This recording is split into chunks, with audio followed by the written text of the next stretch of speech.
মহান মে দিবস আজ শ্রমজীবী মানুষের অধিকার আদায়ের দিন। নানা কর্মসূচিতে পালন হবে দিবসটি।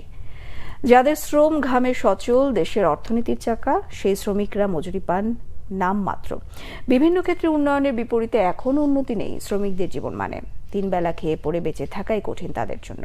সব খাতের শ্রমিকদের ন্যূনতম মজুরি 20,000 টাকা নির্ধারণের পরামর্শ বিশেষজ্ঞদের।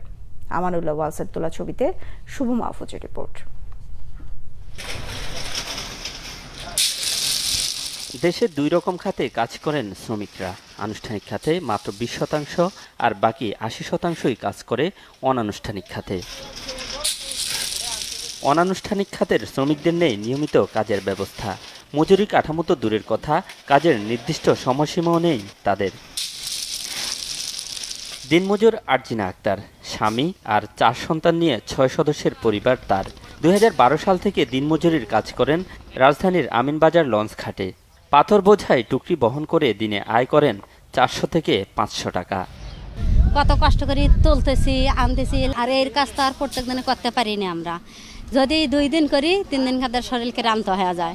একটা ভালো জিনিস কিনবা যাব, দাম বেশি কিনবার পাই না, ওইটা কি করে আমরা থইয়া যেটা চলে না আমরা ওইটা একটু নিয়ে আসি। আরজিনা আক্তারের মতো একই অবস্থা দিনমজুর আলাউদ্দিনেরও। তীব্র তাপপ্রবাহে সারাদিন কাজ করে যে টাকা পান তা দিয়ে সংসার চালানোই কঠিন। 3টে মেয়ে আর একটা ছেলে, খাবো কি? কাজ করে যাবে, এটা না করলে ওটা করতে হবে, ওটা না করলে আর এক জাতে করতে হবে। বর্তমান উচ্চ মূল্যের বাজারে অনানুষ্ঠানিক খাতের শ্রমিকদের আয়ের সাথে ব্যয়ের তফাৎ বিস্তর। ভোর 4টার দিকে আসি এনে, আবার আসর আজান দিলে বাদ দিই কাম। 500-600 টাকা ইনকাম হয়, এগুলো দিয়ে আমরা চলি। রাইতের হাঁসটা বাজে আই আর দিনের হাঁসটা লাগাত করি 300-400।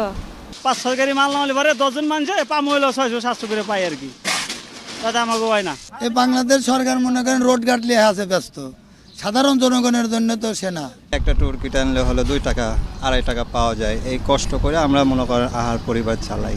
দ্রব্যমূল্যের যে দাম এখন, এটা যদি বাংলাদেশ সরকার যদি মনে করেন একটু দ্রব্যমূল্যের দাম কমায়, তাহলে আমরা কোনো মতে জীবিকা সংগ্রহ করে মনে করেন চলাফেরা করতে পারবো।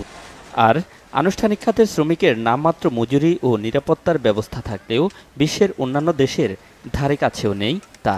বেসরকারি সংস্থা বিলসের গবেষণা দেখা যায়, বাংলাদেশ পোশাক রপ্তানিতে বিশ্বের দ্বিতীয় দেশ হলেও প্রতিযোগী অন্যান্য দেশের তুলনায় সবচেয়ে কম মাত্র $111 মজুরি এখানকার শ্রমিকদের। আর সবচেয়ে বেশি $360 মজুরি পান তুরস্কের শ্রমিকরা। এমনকি প্রতিবেশী দেশ ভারতেও ন্যূনতম মজুরি $172। কোনো রকমে বেঁচে থাকতে হলেও শ্রমিকদের ন্যূনতম মজুরি 20,000 টাকা হওয়া উচিত বলে মনে করেন শ্রমিক নেতা আবুল হোসাইন। বর্তমান উচ্চমূল্য বাজার ব্যবস্থায় একটা শ্রমিক পরিবারে 12,000 টাকা কিছুই হয় না। সরকারের কাছে দাবি করেছি একটি জাতীয় ন্যূনতম মজুরি ঘোষণা করার জন্য, যার নিচে আর কেউ দিতে পারবে না, সেটা হচ্ছে 20,000 টাকা। অর্থনীতিবিদ অধ্যাপক ডক্টর মুস্তাফিজুর রহমান মনে করেন, দেশের আর্থসামাজিক উন্নয়ন হলেও বেড়েছে বৈষম্য, উন্নতি হয়নি শ্রমিকদের জীবনমানের। আর্থসামাজিক যে উন্নয়ন আমাদের হয়েছে বিগত সময়, এটাতে সবাই লাভবান হয়েছেন কম বেশ, কিন্তু যেটা নাকি আমাদের জন্য দুশ্চিন্তার কারণ সেটা হলো যে এখানে তুলনামূলক শ্রমিকের যে অংশ সেটা কিন্তু কমছে, যেটার কারণে আমাদের দেশে অর্থনৈতিক উন্নয়নের সাথে সাথে আবার আমাদের বৈষম্য বাড়ছে, আমাদের আয় বৈষম্য, ভোগ বৈষম্য, সম্পদ বৈষম্য বাড়ছে, এবং আমাদের জাতীয় আয়ে শ্রমের যে অংশ যেটাকে ওয়েজ কম্পোনেন্ট বলা হয় সেটা কিন্তু ক্রমান্বয়ে কমছে।